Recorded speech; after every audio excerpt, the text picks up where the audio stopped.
welcome back to Tied Up with the Morgans.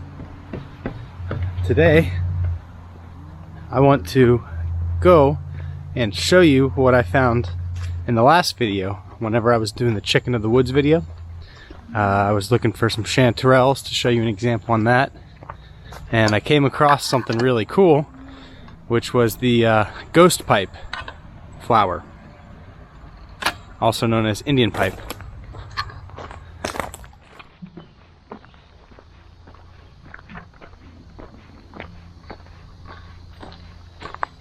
Another beautiful day. It's about 70 degrees right now. It's getting down into the 50s at night.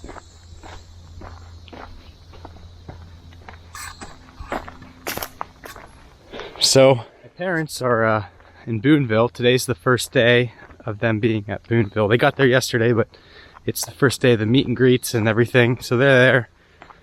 So I'm here at the house with Hunter, and I'm not at the house right now, as you can tell. Eva's at home with Hunter right now. I just wanted to run out this trail and show you a little more about the Indian pipe and kind of tell you more about it. I've been doing some research, and that was quite the find yesterday. Pretty cool, got pretty lucky. So let's dive into it and see if we can find it again. Here it is.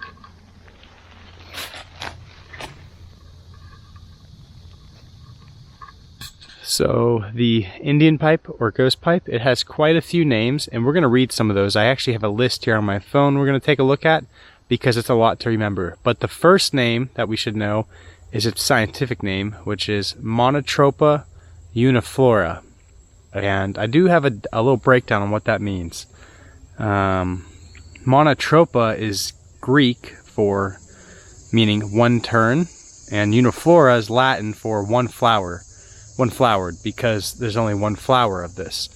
But some of the common names that you might know this plant by is ghost plant, ghost pipe, Indian pipe, corpse plant, ice plant, death plant, fairy smoke, or Dutchman's pipe. So those are some pretty cool names, I think.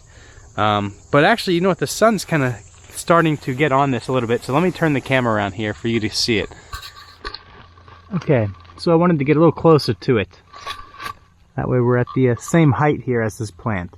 But as I was saying, this is not a fungus, even though it might look like one. It's a perennial.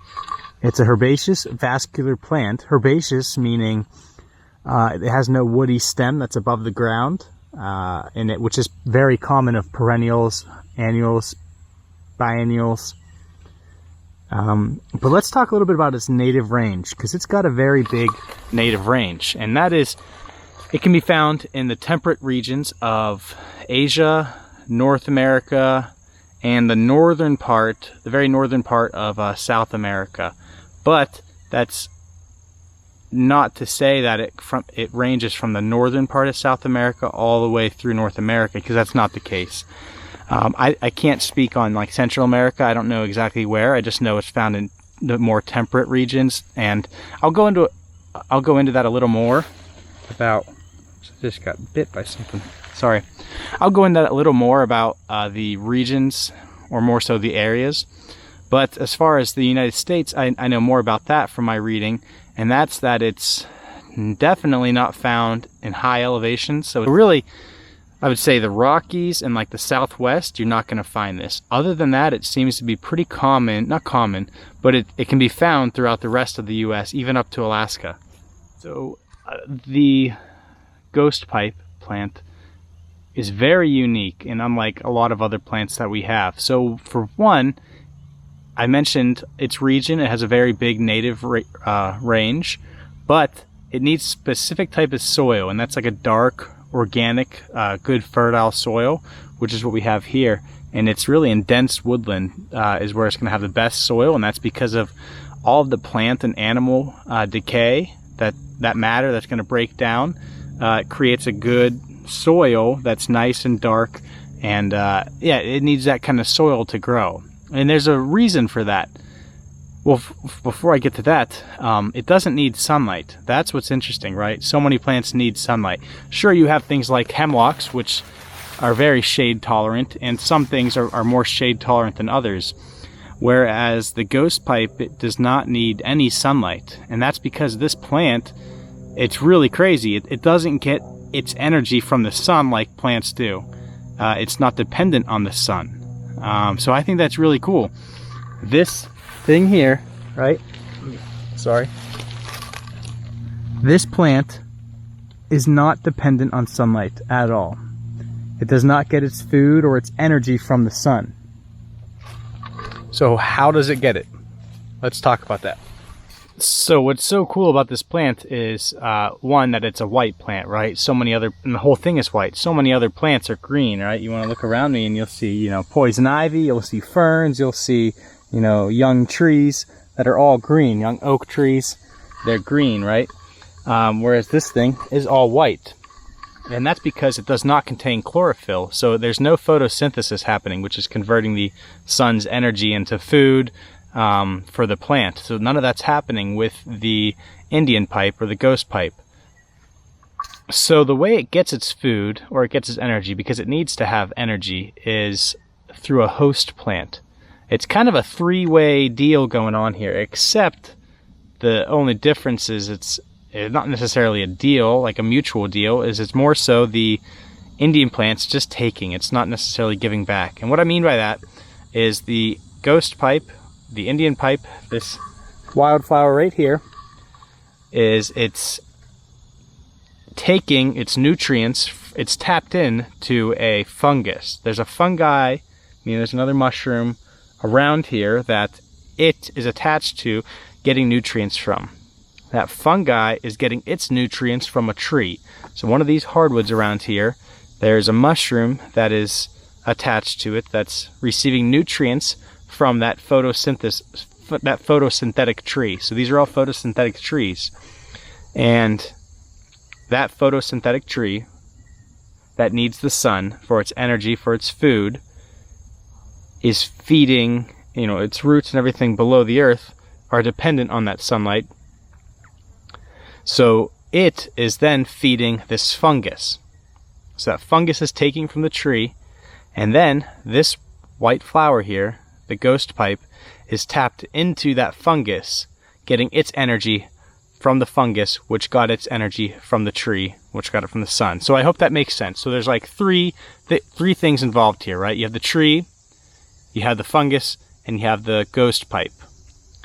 The ghost pipe taps into the fungus, which is tapped into the tree, and it's all taking nutrients that way. Whereas the fungus is giving nutrients back, the Indian pipe, or the ghost pipe, is not. It's just taking. It's not giving anything. It's only taking.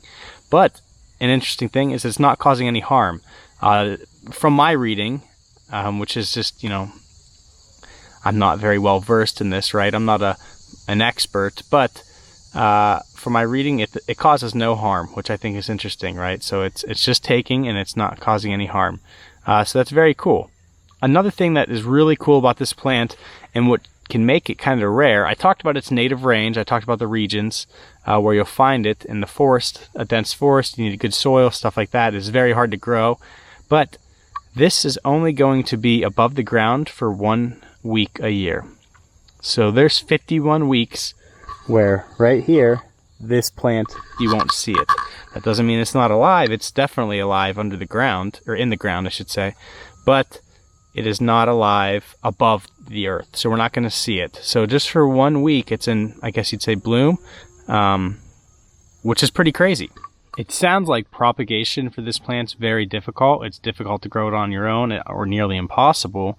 And I think that's because of the unique... how do I want to say it? I think it's just because of the unique properties of this plant. That this plant is dependent on a fungus that's, you know, dependent on a tree. So it's really unique in that way.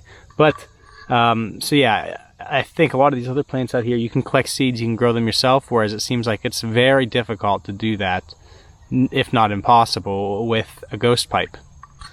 So you'll see the plant is mostly white, but you can have some little black patches like this has here. Yeah, it has some black to it, but overall it's a unique white, definitely not like anything else. But it's not a very vibrant white, I would say, or like doesn't stand out a whole lot. it's hard to see these. One, because they're so small, right? They're only going to grow like from 2 to, I read some can even grow up to 12 inches, but that seems pretty big. I mean, this here is probably 6 inches tall, and I don't think it's going to get much taller. You can see right here is another small one.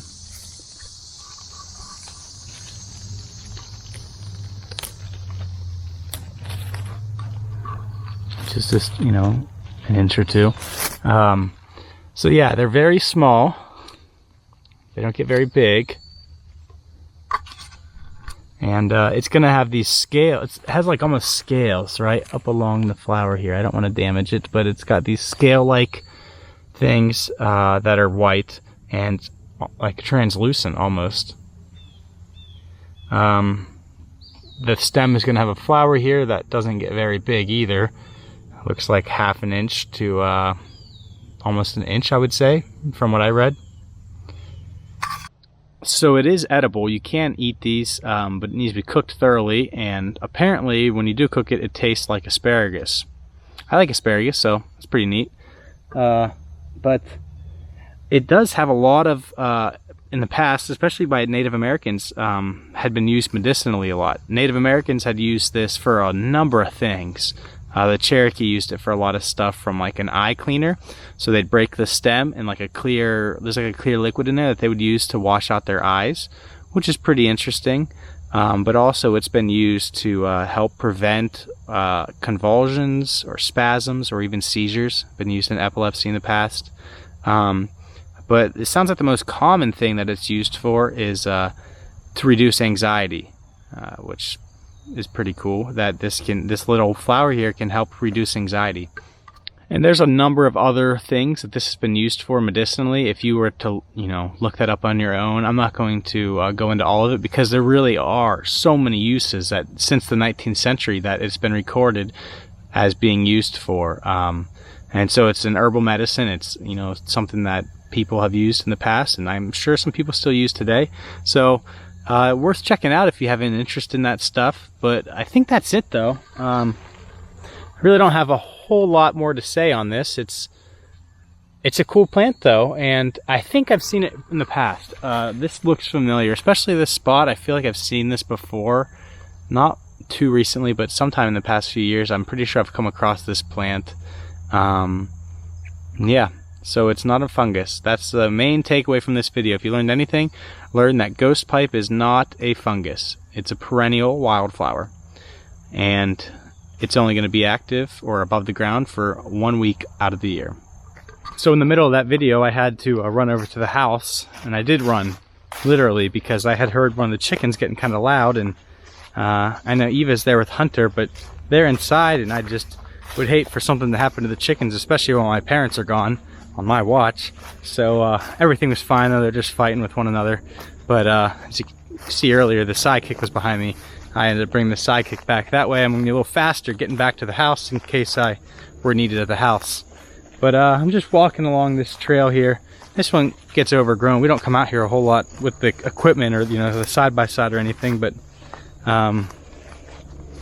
yeah, it's a cool part of the property. Lots of ferns. The direction I'm heading now would be towards the pond.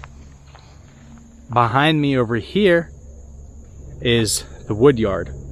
My parents' house is that way, just to kind of give you an idea of where we're at. I know it's difficult on camera to try and navigate or see where everything's at if you've never been here, and it all looks the same, right? You got trees everywhere, but yeah, in here here's a whole bunch of the white snake root that's getting pretty tall. I mean, this is here, it's up to my chest about. Some of it can grow pretty tall. A lot of ferns through here. I've read and come to understand that a closed canopy forest is not ideal. You do not want your whole property to be closed canopy, and that's because there's a lot of plants that won't be able to survive in that. And you can see through here, this is actually more open than other parts of the property, and I think we get other plants. Unfortunately, it's all overrun with Japanese stiltgrass, which is just a very, I don't like it at all. It's stuff, just, you don't want anything to dominate a property like this, you know. It's too it creates like a monoculture. Other things can't thrive, and you don't want that. Fortunately, there's still some good native plants going. I actually see a butterfly right now flying around. But we got in here a lot of the deer tongue. That's this taller grass right here. And the white snake root, those taller plants over there.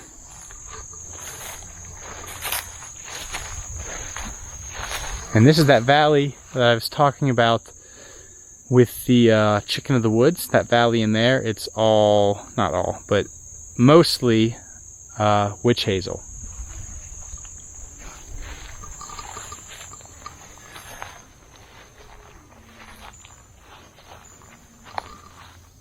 There's some more witch hazel. But anyways, I think that's it for today. I'm kind of just getting off topic as I'm just walking around, because this is a part of the property I don't come to a whole lot.